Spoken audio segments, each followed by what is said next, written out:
Senhora Presidente, outro assunto que trago aqui hoje diz respeito também ao meio ambiente, comércio, infraestrutura de transporte, iniciativas no setor de turismo na Amazônia.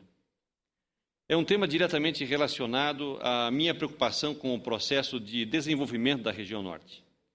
Estamos chegando perto da época das chuvas amazônicas, o chamado inverno amazônico, que acontece todos os anos.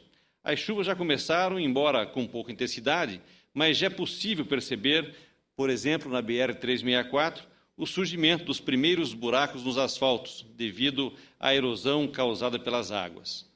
Esses buracos causam desgastes sérios nos veículos e, não raro, causam acidentes também. Por isso, eu solicito um acompanhamento diário do DENIT no sentido de fazer a manutenção na rodovia para evitar acidentes que trazem prejuízos à população que trafega na BR-364. Isso enquanto não inicia o CREMA, que é a reconstrução da BR-364, porque isso se faz necessário. A nossa BR já está como uma colcha de retalho, toda ela remendada. Então, tampar buraco é importante, importantíssimo, mas se faz necessário a reconstrução da BR-364 e já está no PAC, está em fase final de elaboração de projeto para procedimento licitatório.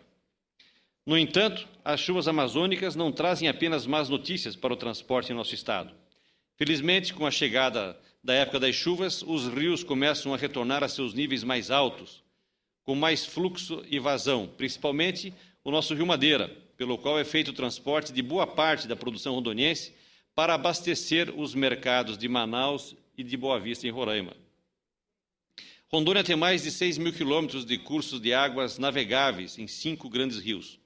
Já defendi aqui no Senado a ampliação da nossa rede de portos fluviais e comemorei com o governo federal a inauguração do terminal portuário de Humaitá esse ano, junto com a então candidata Dilma Rousseff.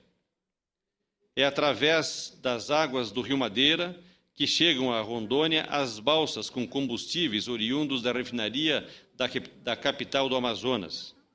Em época de rio cheio, o transporte é feito com tranquilidade e bastante economia, mas nem sempre é assim. Há poucos dias, uma viagem dessas, de Manaus a Porto Velho, levava cerca de 2 semanas, 15 dias, até 20 dias. E isso acabava afetando diretamente no bolso dos rondonienses.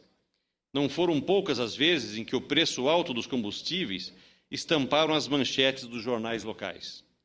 Imaginem como é alto o custo das mercadorias que são necessariamente transportadas por via fluvial na época da seca, não apenas o combustível, como todo esse tempo de viagem, Apesar de o transporte fluvial ser um meio de baixo custo, com os rios apresentando baixo calado, o transporte fica mais lento e os gastos operacionais aumentam, fazendo com que o preço dos produtos suba muito, tanto em Manaus quanto em Rondônia.